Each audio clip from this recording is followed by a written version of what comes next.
നമസ്കാരം. ഇന്ന് നമുക്ക് വൈറ്റമിൻ ഇയെ കുറിച്ച് അറിയാം. ഒരുപാട് പേര് എപ്പോഴും ചോദിക്കുന്നതാണ് വൈറ്റമിൻ ഇ അല്ലെങ്കിൽ വൈറ്റമിൻ സി സിറം ഒക്കെ നമ്മുടെ സ്കിന്നിൽ ഉപയോഗിച്ച് കഴിഞ്ഞാൽ എന്താണ് അതിൻ്റെ ഗുണം, ഇത് നല്ലതാണോ, എല്ലാ ദിവസവും ഉപയോഗിക്കാമോ, ഇത് ഉപയോഗിച്ചാൽ എന്തെങ്കിലും സൈഡ് എഫക്ട്സ് ഉണ്ടോ, ആർക്കൊക്കെ ഉപയോഗിക്കാം, ഇങ്ങനെ ഒരുപാട് ചോദ്യങ്ങൾ വൈറ്റമിൻ ഇയെ കുറിച്ചും അതുപോലെ സിറത്തിനെ കുറിച്ചും ഒക്കെ ചോദിക്കാറുണ്ട്. അപ്പോൾ ഇന്ന് നമുക്ക് വൈറ്റമിൻ ഇയുടെ ഗുണങ്ങൾ എന്തൊക്കെയാണ് അല്ലെങ്കിൽ ദോഷങ്ങൾ എന്തൊക്കെയാണ്, എങ്ങനെയാണ് അത് ഉപയോഗിക്കേണ്ടത്, ഇതേക്കുറിച്ചൊക്കെ ഒന്ന് അറിയാം. വൈറ്റമിൻ ഇ എന്ന് പറയുമ്പോൾ നമ്മുടെ ശരീരത്തിന് നമ്മൾ ഫുഡ് വഴി ആവശ്യത്തിന് നമുക്ക് അകത്തേക്ക് കിട്ടുന്ന ഒരു വൈറ്റമിനാണ്. അത് മാത്രമല്ല, ഇപ്പം എല്ലാവർക്കും സ്കിന്നും ഹെയറിൻ്റെയും ഒക്കെ ഒരു പരിചരണത്തിന് വേണ്ടിയിട്ട് ഒരുപാട് പേര് വൈറ്റമിൻ ഇ ഓയിൽ ക്യാപ്സ്യൂൾസും കാര്യങ്ങളൊക്കെ ഉപയോഗിക്കുന്നുണ്ട്. ഈ വൈറ്റമിൻ ഇ എന്തിനു വേണ്ടിയിട്ടാണ്, എന്താണ് ആ വൈറ്റമിൻ ഇയുടെ ഗുണം എന്ന് നമ്മൾ ആദ്യം അറിയണം. വൈറ്റമിൻ ഇ എന്ന് പറയുമ്പോൾ ആൻറ്റി ഓക്സിഡൻസിൻ്റെ ഒരു വലിയ കലവറയാണ്. എന്ന് പറഞ്ഞാൽ നമുക്കിപ്പോൾ ഓരോ ദിവസം കഴിയും തോറും നമ്മുടെ സെൽസ് ഇങ്ങനെ മരിച്ചുകൊണ്ടിരിക്കും. പിന്നെയും അത് റീജനറേഷനുണ്ട്, ഡീജനറേഷനുണ്ട്, അങ്ങനെ ഏജിങ് എന്ന് പറഞ്ഞൊരു പ്രോസസ്സിലൂടെയാണ് നമ്മൾ കടന്നു പോയിക്കൊണ്ടിരിക്കുന്നത്. അപ്പോൾ എങ്ങനെയാണ് ഈ സെല്ലുകൾ അല്ലെങ്കിൽ നമ്മുടെ കോശങ്ങൾ എങ്ങനെയാണ് ഓരോ ദിവസം വയസ്സാവുന്നത്? നമുക്ക് ഫ്രീ റാഡിക്കൽസ് എന്ന് പറഞ്ഞ് നമ്മുടെ ശരീരത്തിൽ, അതായത് കാലക്രമേണ തുരുമ്പെടുക്കുന്നത് പോലെ നമ്മുടെ സെൽസിനും ഡാമേജസ് ഉണ്ടാവും. അപ്പോൾ ഈ ഡാമേജ് കുറയ്ക്കാൻ വേണ്ടിയിട്ട് ഈ വൈറ്റമിൻ ഇക്ക് ഒരു പ്രത്യേക കഴിവുണ്ട്. അപ്പോൾ അവിടെ ഒരു ഓക്സിഡേഷൻ പ്രോസസ്സിനെ അല്ലെങ്കിൽ ഈ നമ്മൾ തുരുമ്പിക്കുക എന്ന് പറയുന്നൊരവസ്ഥ നമുക്ക് വേണമെങ്കിൽ നാടൻ ഭാഷയിൽ പറയാം. അതിൽ നിന്ന് തടയാൻ വേണ്ടിയിട്ട് നമ്മളൊരു വാർണിഷ് അടിക്കുന്ന പോലെ വൈറ്റമിൻ ഇ നമ്മുടെ സെൽസിനെ പ്രൊട്ടക്റ്റ് ചെയ്യും. അപ്പോൾ ആൻറ്റി ഓക്സിഡൻസ് കൂടുമ്പോൾ നമ്മുടെ സ്കിന്നിനും നമ്മുടെ ഹെയറിനും നമ്മുടെ ശരീരത്തിൻ്റെ മൊത്തത്തിലുള്ളൊരു പ്രവർത്തനത്തിനും ആരോഗ്യത്തിനും ഇത് വളരെ ഗുണപ്രദമാണ്. പക്ഷേ ഈ അമിതമായാൽ അമൃതം വിഷം എന്ന് പറയുന്നത് പോലെ നമുക്ക് ഓരോ ദിവസവും എല്ലാ വൈറ്റമിൻസിനും മിനറൽസിനും അല്ലെങ്കിൽ പ്രോട്ടീനായാലും കാർബോഹൈഡ്രേറ്റിനായാലും അങ്ങനെ നമ്മുടെ ശരീരത്തിന് വേണ്ടുന്ന അവശ്യ ഘടകങ്ങൾക്കെല്ലാം തന്നെ ഒരു കണക്കുണ്ട്. അപ്പോൾ ഈ കണക്കിൽ കൂടുതൽ കഴിച്ചു കഴിഞ്ഞാൽ എന്ത് സാധനമായാലും നമുക്ക് ദോഷമാണ് ഉണ്ടാക്കുന്നത്.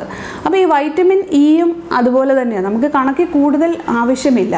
പ്രത്യേകിച്ച് ഇതൊരു ഫാറ്റ് സോല്യൂബിൾ ആയിട്ടുള്ള ഒരു വൈറ്റമിനും കൂടിയാണ്. എന്ന് വെച്ചാൽ രണ്ട് തരമുണ്ട്.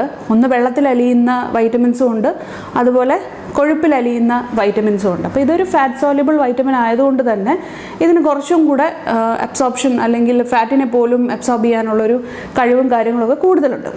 ഇനി നമുക്കറിയേണ്ട ഇൻട്രസ്റ്റിംഗ് ആയിട്ടുള്ള വിഷയമാണ്, ഇത് സ്കിന്നിന് എങ്ങനെയാണ് നല്ലതാവുന്നത്, ഇത് സ്കിന്നിൽ എല്ലാ ദിവസവും തേച്ച് കഴിഞ്ഞാൽ എന്തൊക്കെയാണ് ഗുണങ്ങൾ ദോഷങ്ങൾ എന്നുള്ളത്.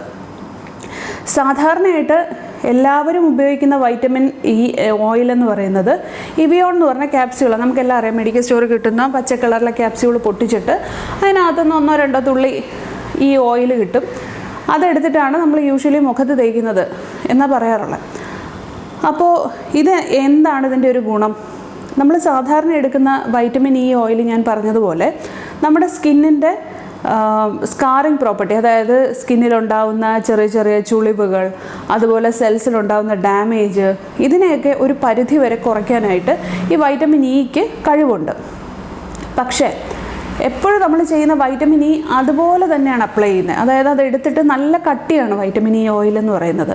അപ്പോൾ ആ കട്ടിക്ക് തന്നെ അപ്ലൈ ചെയ്യുമ്പോൾ ഉള്ളൊരു പ്രശ്നം എന്ന് പറഞ്ഞാൽ നമ്മുടെ സ്കിന്നിന് ഒരു പെർമിയബിലിറ്റി ഉണ്ടെന്ന് പറഞ്ഞാൽ അത് അബ്സോർബ് ചെയ്യാനുള്ളൊരു കഴിവ്, അത് ഒരു മെംബ്രെയിനിൽ നിന്ന് അടുത്ത മെംബ്രെയിനിലേക്ക് പോകണമെങ്കിൽ നമുക്ക് ഒരു സുതാര്യത വേണമല്ലോ. നമുക്കറിയാം, കട്ടിയുള്ള ഒരു സാധനം ഒരു നേർത്ത തുണിക്കകത്തൂടെ നമുക്ക് പെട്ടെന്ന് പിഴിഞ്ഞെടുക്കാൻ പറ്റത്തില്ല എന്ന് പറയുന്നത് പോലെ സ്കിന്നിനകത്തേക്ക് അബ്സോർബ് ചെയ്യണമെങ്കിൽ അത് കുറച്ചും കൂടെ നേർപ്പിക്കണം. അങ്ങനെ വരുമ്പോൾ വൈറ്റമിൻ ഇക്ക് കുറച്ച് കട്ടി കൂടുതലാണ്. അതിനെ ഏതിൻ്റെയെങ്കിലും കൂടെ, അതായത് ഇപ്പം നമ്മൾ ഉപയോഗിക്കുന്ന ഏതെങ്കിലും ഓയിൽസോ അല്ലെങ്കിൽ ക്രീംസോ അതിൻ്റെ കൂടെ മിക്സ് ചെയ്തിട്ട് നമ്മൾ ഉപയോഗിക്കുകയാണെങ്കിൽ അബ്സോർപ്ഷൻ കൂടുതലാണ്, അല്ലെങ്കിൽ കുറച്ചും കൂടെ ഇഫക്റ്റീവായിരിക്കും. അതുകൊണ്ട് നിങ്ങളെപ്പോഴും വൈറ്റമിൻ ഇ ഉപയോഗിക്കുമ്പോൾ ശ്രദ്ധിക്കേണ്ട ഒരു കാര്യം, രാത്രിയിലാണ് ഏറ്റവും ഐഡിയൽ ടൈം എന്ന് പറയുന്നത്. രാത്രിയിൽ നമ്മൾ കിടക്കാൻ പോകുന്നതിന് മുമ്പ് വൈറ്റമിൻ ഇ ക്യാപ്സ്യൂളോ അല്ലെങ്കിൽ ഓയിലായിട്ട് തന്നെ കിട്ടും. അതിൽ നിന്നൊരു 1-2 തുള്ളി എടുക്കുക. ഡ്രൈ സ്കിന്നാണെന്നുണ്ടെങ്കിൽ നമുക്കതിൻ്റെ കൂടെ ജോജോബോ ഓയിലോ അല്ലെങ്കിൽ കോക്കനട്ട് ഓയിൽ, നമ്മുടെ വെളിച്ചെണ്ണ, എല്ലാ വീടുകളിലും ഉള്ളൊരു സാധനമാണ് വെളിച്ചെണ്ണയോ അല്ലെങ്കിൽ ഒലിവ് ഓയിലോ ഇതിലേതെങ്കിലും ഒരു ആൽമണ്ട് ഓയിൽ, ഏതെങ്കിലും ഓയിൽ മിക്സ് ചെയ്യുക. ആൽമണ്ട് ഓയിൽ കുറച്ചുകൂടെ കട്ടി കൂടുതലാണ്, അതുകൊണ്ട് ഒലിവ് ഓയിൽ അല്ലെങ്കിൽ വെളിച്ചെണ്ണ ഇത് രണ്ടും കൂടെ ഇതിലേതെങ്കിലും ഒന്ന് എടുത്തിട്ട് അതിനകത്തൊരു 2-3 തുള്ളി നമുക്ക് ഈ വൈറ്റമിൻ ഇ ഓയിൽ ഒഴിച്ച് ജസ്റ്റ് ഒന്ന് സർക്കുലർ മോഷനിൽ ഒരു 2 minutes to 3 minutes ഒന്ന് മസാജ് ചെയ്യാം. മസാജ് ചെയ്യുന്ന സമയത്ത് നമ്മൾ ഈ കണ്ണിൻ്റെ ചുറ്റുമുള്ള ഭാഗം, അതുപോലെ ചുണ്ടിൻ്റെ സൈഡിലുള്ള ഭാഗം, കഴുത്ത്, ഇതൊക്കെ ഒന്ന് ശ്രദ്ധിക്കുക. ഒരുപാട് പ്രഷർ കൊടുത്ത് നമ്മൾ മസാജ് ചെയ്യേണ്ട ആവശ്യമില്ല. അത് രാത്രി, ഇപ്പം ഡ്രൈ സ്കിൻ ആണെങ്കിൽ രാത്രി മൊത്തം ഇട്ടിരിക്കുന്നത് കൊണ്ട് കുഴപ്പമില്ല. പക്ഷേ ഓയിലി സ്കിൻ ആണെങ്കിൽ ദയവായിട്ട് നിങ്ങൾ ഓയിൽസ് ഒന്നും ഇതിനകത്ത് മിക്സ് ചെയ്യരുത്. പകരം ഏതെങ്കിലും നൈറ്റ് ക്രീംസ് നമ്മൾ യൂസ് ചെയ്യുന്നുണ്ടെങ്കിൽ അതിൻ്റെ കൂടെ ഇടാം. നൈറ്റ് ക്രീംസ് എന്ന് പറഞ്ഞാൽ ഓയിലി സ്കിന്നിന് ചേരുന്ന ലോഷൻ ടൈപ്പോ ജെൽ ടൈപ്പോ നൈറ്റ് ജെൽസ് ഒക്കെ അവൈലബിളാണ്. അപ്പോൾ അതിൻ്റെ കൂടെ നമുക്കിടാം. അതല്ല എങ്കിൽ വൈറ്റമിൻ ഇ നമുക്ക് അല്ലാതെ തന്നെ ജസ്റ്റ് ഒന്ന് മസാജ് ചെയ്തിട്ട് കഴുകിയൊക്കെ കളയുന്നതാണ് ഓയിലി സ്കിന്നിന് നല്ലത്. കാരണം ഇതിന് കട്ടി കൂടുതലായതുകൊണ്ട് തന്നെ ക്ലോഗിങ്ങിനുള്ള സാധ്യത, ഇത് അടിഞ്ഞുകൂടാനുള്ള സാധ്യത വളരെ കൂടുതലാണ്. അപ്പോൾ അതുകൊണ്ട് തന്നെ ക്ലോഗിങ്ങിലേക്ക് പോകാതിരിക്കാൻ നമ്മൾ പരമാവധി ശ്രദ്ധിക്കുക. ഇനി വൈറ്റമിൻ ഇ എല്ലാ ദിവസവും ഉപയോഗിക്കാമോ എന്ന് ചോദിക്കാറുണ്ട്. പക്ഷെ നമ്മളിപ്പം usually health care professionals recommend ചെയ്യുന്നതെന്ന് പറഞ്ഞു കഴിഞ്ഞാൽ എല്ലാ ദിവസവും നമ്മളത് ഉപയോഗിക്കേണ്ട ആവശ്യമില്ല. പ്രത്യേകിച്ച് ഓയിലി സ്കിന്നുള്ളവരോ അല്ലെങ്കിൽ ആക്നെ, മുഖക്കുരു വരാൻ സാധ്യതയുള്ള സ്കിന്നുള്ളവരോ എല്ലാ ദിവസവും ഉപയോഗിക്കരുത്.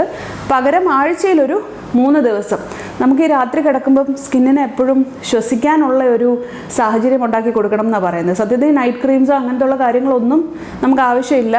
സ്കിന്ന് വലിയ കുഴപ്പമില്ലെങ്കിൽ, മോയ്സ്ചറൈസ്ഡ് ആണ്, ഓയിലി സ്കിന്നാണ്, വലിയ കുഴപ്പമൊന്നും ഇല്ലെങ്കിൽ അതിൻ്റെ ആവശ്യമില്ല. സ്കിന്നൊന്ന് നന്നായിട്ട് ശ്വസിച്ചോട്ടെ എന്നാണ് പറയുന്നത്. അപ്പോൾ അതുകൊണ്ട് തന്നെ ഈ കാര്യങ്ങളൊന്ന് ശ്രദ്ധിക്കുക. ആഴ്ചയിൽ ഒരു 3 ദിവസം നമ്മളിത് ഉപയോഗിച്ചാൽ മതിയാവും. അപ്പോൾ ഇതിൻ്റെ ഒരു പ്രോപ്പർട്ടി എന്ന് പറഞ്ഞു കഴിഞ്ഞാൽ, ഇനി വൈറ്റമിൻ ഇ എന്തിനൊക്കെ നമുക്ക് ഉപയോഗിക്കാൻ സാധിക്കും? സാധാരണ വൈറ്റമിൻ ഇ എന്ന് പറയുമ്പോൾ ഞാൻ നേരത്തെ പറഞ്ഞ പോലെ സ്കിന്നിൻ്റെ ഒരു റിജവനേഷൻ, അതായത് സ്കിന്നിൻ്റെ ഒരു പുനരുജ്ജീവനത്തിന് വേണ്ടിയിട്ട് നമുക്കത് ഉപയോഗിക്കാം. ഈ പറഞ്ഞതുപോലെ റിജവനേഷന് നമുക്ക് ഉപയോഗിക്കാം. അതുപോലെ ചുളിവുകൾ, ചിലർക്കാണെങ്കിൽ ഇപ്പം ഒരു 20 വയസ്സൊക്കെ കഴിയുമ്പോൾ തന്നെ നമ്മൾ വെള്ളം കുടിക്കാത്തതിൻ്റെയൊക്കെ ഭാഗമായിട്ടും ചുളിവുകൾ വരാറുണ്ട്. എങ്കിലും ഒരു സ്കിന്നിൽ ചുളിവുകളൊക്കെ വരാറുണ്ട്. അങ്ങനെ തുടങ്ങുമ്പോൾ, ചുളിവുകൾ കണ്ടു തുടങ്ങുമ്പോൾ തന്നെ നമുക്കിതുപോലെ വൈറ്റമിൻ ഇ ഓയിൽ ഏതെങ്കിലും ഒരു മീഡിയത്തിൽ മിക്സ് ചെയ്തിട്ട് നമുക്കത് ഇടാൻ പറ്റും.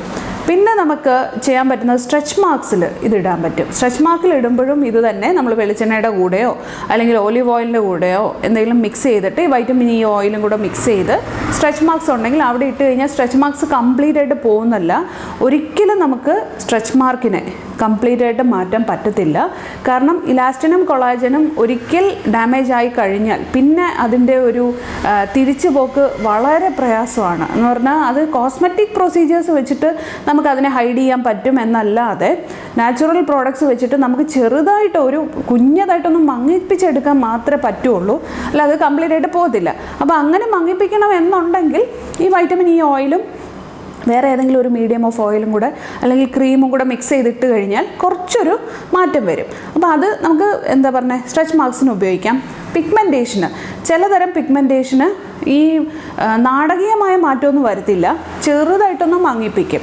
ഈ വൈറ്റമിൻ ഇ ഓയിൽ എന്തിൻ്റെ കൂടെ ഒന്ന് മിക്സ് ചെയ്ത് ഇട്ട് കഴിഞ്ഞാൽ, ഇപ്പോൾ ക്രീംസിൻ്റെ കൂടെ. അപ്പോൾ ഏത് ക്രീം എന്നുള്ളത് എനിക്ക് പറയാൻ പറ്റത്തില്ല. കാരണം നിങ്ങൾ സ്ഥിരമായി ഉപയോഗിക്കുന്ന ഏതെങ്കിലും ക്രീംസ് ഉണ്ടെങ്കിൽ അതിൻ്റെ കൂടെ ഇടാം, അല്ലെങ്കിൽ ഞാനീ പറഞ്ഞ ഓയിൽസിൻ്റെ കൂടെ ഇടാം. പക്ഷേ ഓയിലി സ്കിൻ ഉള്ളവർ ഒരിക്കലും ഓയിലിൻ്റെ കൂടെ മിക്സ് ചെയ്ത് ഇട്ട് കഴിഞ്ഞാൽ ഓവർനൈറ്റ് ഇട്ടുകൊണ്ട് കിടക്കരുത്. അത് കുറച്ച് നേരം ഇട്ട് മസാജ് ചെയ്തിട്ടങ്ങ് കഴുകി കളയണം നല്ലത്. അതല്ല, ഡ്രൈ സ്കിൻ ആണെങ്കിൽ നിങ്ങൾക്ക് രാത്രി മൊത്തം ഇടുന്നത് നല്ലതാണ്. അത് ആഴ്ചയിൽ ഒരു 3 ദിവസമെങ്കിലും ഇട്ട് കഴിഞ്ഞാൽ നല്ലതായിരിക്കും. ഇനി ഇത് നമ്മൾ സ്കിന്നിൻ്റെ കാര്യം പറഞ്ഞു. ഇനി ഹെയറിലേക്ക് വരുമ്പോൾ നമ്മൾ ചോദിക്കാറുണ്ട്, ഹെയറിന് വൈറ്റമിൻ ഇ നല്ലതാണോ? തീർച്ചയായിട്ടും നമ്മുടെ സ്കിന്നിനും ഹെയറിനും ഒക്കെ വൈറ്റമിൻ ഇ ഓയിൽ നല്ലതാണ്. അപ്പോൾ ഈ ഹെയറിൽ എങ്ങനെ നമ്മൾ അപ്ലൈ ചെയ്യണ്ടേ? ഇപ്പോൾ ഹെയർ ചിലരുടെയൊക്കെ ആണെങ്കിൽ മുടി വളരെ ഡാമേജ്ഡ് ആയിട്ട് ഡള്ളായിട്ട് നല്ല ഡ്രൈ ആൻഡ് ഫ്രിസി ആയിട്ടിരിക്കും. അതുപോലെ മുടി പെട്ടെന്ന് നമ്മൾ പിടിക്കുമ്പോൾ തന്നെ ഇങ്ങനെ പൊഴിഞ്ഞ് കൈ പോരാറുണ്ട്. അപ്പോൾ ഇത് എന്തെങ്കിലും അസുഖത്തിൻ്റെ ഭാഗമൊന്നും അല്ല എങ്കിൽ, ഇപ്പം നമുക്ക് ചിലരുടെ സ്കാൽപ്പും നന്നായിട്ട് ഡ്രൈ ആയിട്ട് മുടിയുടെ വേര് നല്ല വീക്കായിരിക്കും. അപ്പോൾ അങ്ങനെ ഉണ്ടെങ്കിൽ ആ വേരിനൊരു ചെറിയ രീതിയിലുള്ള ബലം കൊടുക്കാനായിട്ട് ഈ വൈറ്റമിൻ ഇ ഓയിലിന് ഒരു കഴിവുണ്ട്. ഞാൻ നേരത്തെ പറഞ്ഞതുപോലെ ഒന്ന് റിവാമ്പ് ചെയ്തെടുക്കാൻ വേണ്ടിയിട്ട് നല്ലതാണ്. അപ്പം നമ്മൾ ഉപയോഗിക്കുന്ന എണ്ണയുടെ കൂട്ടത്തിൽ ഈ വൈറ്റമിൻ ഇ ഓയിലും കൂടെ മിക്സ് ചെയ്തിട്ട് കൈ വിരലിൻ്റെ അറ്റത്തെടുത്ത് നമ്മുടെ തലയോട്ടിയിൽ ഒന്ന് ജസ്റ്റ് ചെറുതായിട്ടൊന്ന് മസാജ് ചെയ്ത് നോക്കുകയാണെങ്കിൽ ആഴ്ചയിൽ ഒരു 2-3 ദിവസം, ഇത് പക്ഷേ നമുക്ക് എല്ലാ ദിവസവും വേണമെങ്കിൽ ഉപയോഗിക്കാം. പക്ഷേ ഒത്തിരി ഓയിൽ പ്രൊഡക്ഷൻ തലയിലുണ്ട്, ഒത്തിരി ഡാൻഡ്രഫ് ഉണ്ട്, അങ്ങനെയൊക്കെ ഉണ്ടെങ്കിൽ എല്ലാ ദിവസവും ഉപയോഗിക്കരുത്. ആഴ്ചയിൽ ഒരു 3 ദിവസം മതി ഇതും. അതുപോലെ മുടി ചില പെൺകുട്ടികൾക്കാണെങ്കിൽ ചെറിയ പ്രായത്തിൽ തന്നെ ഒരു 16-17 വയസ്സിലൊക്കെ തന്നെ ഈ 2 സൈഡും ഇങ്ങനെ നെറ്റി കയറി വരും. അത് നമ്മളിപ്പോൾ പോണിറ്റെയിൽ കെട്ടുന്നതിൻ്റെയോ അല്ലെങ്കിൽ എന്തെങ്കിലുമൊക്കെ ഡാൻഡ്രഫ് വരുന്നതിൻ്റെയൊക്കെ ഭാഗമായിട്ട് വരുന്നതാണ്. അങ്ങനെ പൊഴിഞ്ഞു പോയി അവിടെ തിന്നിങ്ങൊക്കെ വന്നിട്ടുണ്ടെങ്കിൽ അവിടെ വൈറ്റമിൻ ഇ ഓയിൽ അപ്ലൈ ചെയ്ത് കഴിഞ്ഞാൽ കുറച്ചൊരു മാറ്റം വരുന്നതായിട്ട് കണ്ടിട്ടുണ്ട്. അപ്പോഴും നമ്മൾ ശ്രദ്ധിക്കേണ്ട ഒരു കാര്യം, ഏതെങ്കിലും ഒരു മീഡിയത്തിൻ്റെ കൂടെയാണ് ഈ വൈറ്റമിൻ ഇ ഓയിൽ അപ്ലൈ ചെയ്യേണ്ടത്. കാരണം അതിന് കുറച്ചും കൂടെ ഒരു ആഗീരണ ശക്തി കിട്ടും, ഒരു അബ്സോർപ്ഷൻ കപ്പാസിറ്റി കൂടുതൽ കിട്ടണമെങ്കിൽ നമ്മൾ അങ്ങനെ ചെയ്യണം. അങ്ങനെ ചെയ്യുമ്പോൾ ഈ പറഞ്ഞ പോലെ ഹെയർ ഫോളിക്കിൾസിന് കുറച്ചും കൂടെ പോഷകം കിട്ടുകയും അതിൻ്റെ ഒരു റിജുവനേഷൻ നടക്കുകയും ഒക്കെ ചെയ്യുമ്പോൾ കുറച്ചൊരു സ്ട്രെങ്തനിങ് ഉണ്ടാവും. എന്ന് പറഞ്ഞാൽ എല്ലാവർക്കും ഇത് ബാധകമല്ല. നമ്മളിപ്പം ചില കാര്യങ്ങൾ പറയുമ്പോൾ ചില പറയാറുണ്ട് അത് ഉപയോഗിച്ച് നോക്കി പക്ഷെ വലിയ മാറ്റമൊന്നും കാണുന്നില്ല എന്ന് പറയാറുണ്ട്. അപ്പം നമ്മൾ മനസ്സിലാക്കേണ്ടത് വീട്ടിൽ ചെയ്യുന്ന പൊടിക്കൈകളൊന്നും എല്ലാവർക്കും സ്യൂട്ട് ആവണമെന്നുമില്ല. അത് സ്യൂട്ട് ആവുന്നില്ല അല്ലെങ്കിൽ നമുക്ക് അതിൻ്റെ ഗുണം കിട്ടുന്നില്ലെങ്കിൽ അതിൻ്റെ അർത്ഥം അതിൻ്റെ കാരണം മറ്റെന്തോ ആണ്. നമുക്ക് ഹോർമോൺ ഇംബാലൻസ് ഉണ്ടാവാം, നമ്മുടെ ഡയറ്റ് ശരിയല്ലായിരിക്കാം. അതും അപ്പം അല്ലാതെ നമ്മൾ ചുമ്മാതെ കതിരുമേ വളം വയ്ക്കുന്നത് പോലെ വെറുതെ ഇത് മാത്രം ചെയ്തുകൊണ്ടിരുന്നിട്ട് ഒരു കാര്യമില്ല. അപ്പം അതുകൊണ്ട് അതിൻ്റെ ഒരു സ്റ്റിഗ്മ എന്താണെന്ന് നമ്മൾ കണ്ടുപിടിക്കുക. കുഴപ്പങ്ങളൊന്നുമില്ല, ഒരു ചെറിയ കാര്യങ്ങളൊക്കെ ആണെങ്കിൽ ഇതുകൊണ്ട് നമുക്ക് ടാക്കിൾ ചെയ്യാൻ പറ്റും. ഇനി വൈറ്റമിൻ ഇ വെറുതെ കഴിക്കുന്നവരുണ്ട്. ഒരു കാരണവശാലും നിങ്ങൾക്ക് ഡെഫിഷ്യൻസി ഇല്ലെങ്കിൽ വൈറ്റമിൻ ഇ സപ്ലിമെൻറ്റ്സ് വെറുതെ എടുക്കരുത്. അത് ഒന്നുകിൽ നിങ്ങളൊരു ഡോക്ടറിൻ്റെ അഡ്വൈസ് പ്രകാരം, അതായത് നിങ്ങൾക്ക് വൈറ്റമിൻ ഇ ഡെഫിഷ്യൻസി ഉണ്ട് എന്ന് മനസ്സിലാക്കി ഒരു ഡോക്ടർ അഡ്വൈസ് ചെയ്യുമ്പോൾ മാത്രമേ അത് എടുക്കാവൂ. അല്ലെങ്കിൽ ഓരോരുത്തർ പറയുന്നത് ഞാൻ കഴിക്കുന്നുണ്ട് എന്നാൽ പിന്നെ നിങ്ങളും കഴിച്ചു എന്നുള്ള രീതിയിൽ ഒരിക്കലും അതിനെ എടുക്കാൻ പാടില്ല. കാരണം നേരത്തെ സൂചിപ്പിച്ചതുപോലെ അമിതമായാൽ അമൃതം വിഷം എന്ന് പറയുന്നത് പോലെ വൈറ്റമിൻസ് ആണെങ്കിലും ഡെഫിഷ്യൻസി പോലെ തന്നെ ഹൈപ്പർ വൈറ്റമിനോസിസ് എന്ന് പറഞ്ഞൊരു അവസ്ഥയുണ്ട്. അത് ഡെഫിഷ്യൻസിയെക്കാട്ടിലും കുറച്ചും കൂടെ തീവ്രമായ ഒരു അവസ്ഥയാണ്. അപ്പോൾ അതുകൊണ്ട് ദയവ് ചെയ്ത് അത് ചെയ്യരുത്.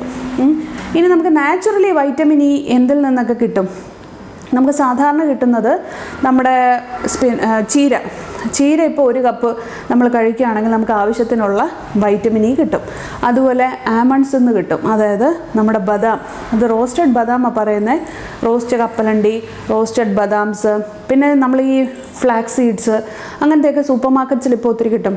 ഈ മെലൻ സീഡ്സ്, സൺഫ്ലവർ സീഡ്സ്, ഇതിൽ നിന്നൊക്കെ കിട്ടും. അപ്പോൾ ബീറ്റ് ജേം ഓയിൽ, ഇതിൽ നിന്നൊക്കെ നമുക്ക് ഈ വൈറ്റമിൻ ഇ കിട്ടും. നമ്മൾ ഡെയിലി കഴിക്കുന്ന കാര്യങ്ങൾ തന്നെ കറക്റ്റായിട്ട് കഴിച്ചാൽ മതി. അതിന് മുകളിലൊരു റിക്വയർമെൻറ്റ് ഉണ്ടെങ്കിൽ മാത്രമേ വൈറ്റമിൻ ഇ സപ്ലിമെൻ്റ് എടുക്കാവൂ. അതും ഡോക്ടറുടെ അഡ്വൈസ് പ്രകാരം മാത്രം നമ്മൾ എടുക്കേണ്ട ഒരു കാര്യമാണ്. അപ്പോൾ വൈറ്റമിൻ ഇയെ കുറിച്ച് നമ്മൾ കുറച്ച് കാര്യങ്ങളൊക്കെ ഇന്ന് പറഞ്ഞു. എനിക്ക് തോന്നുന്നു കുറച്ച് ഡൗട്ട്സൊക്കെ ക്ലിയർഡ് ആയി എന്ന് എനിക്ക് തോന്നുന്നു. അപ്പോൾ വൈറ്റമിൻ ഇയെ കുറിച്ചുള്ള കാര്യങ്ങൾ ഇതൊക്കെയാണ്. ഇനിയും എല്ലാവർക്കും ഒരുപാട് സംശയങ്ങളുണ്ട് വൈറ്റമിൻ സിയെ കുറിച്ച്, അല്ലെങ്കിൽ അതിൻ്റെ ഉപയോഗം, സിറംസ് ഉപയോഗിക്കുന്നതിനെക്കുറിച്ച് ഒക്കെ ഉണ്ട്. അപ്പോൾ അതൊക്കെ ഇനി നമുക്ക് വരുന്ന ഏതെങ്കിലും എപ്പിസോഡിൽ ഉൾപ്പെടുത്താം. വൈറ്റമിൻ ഇ നല്ലതാണ്.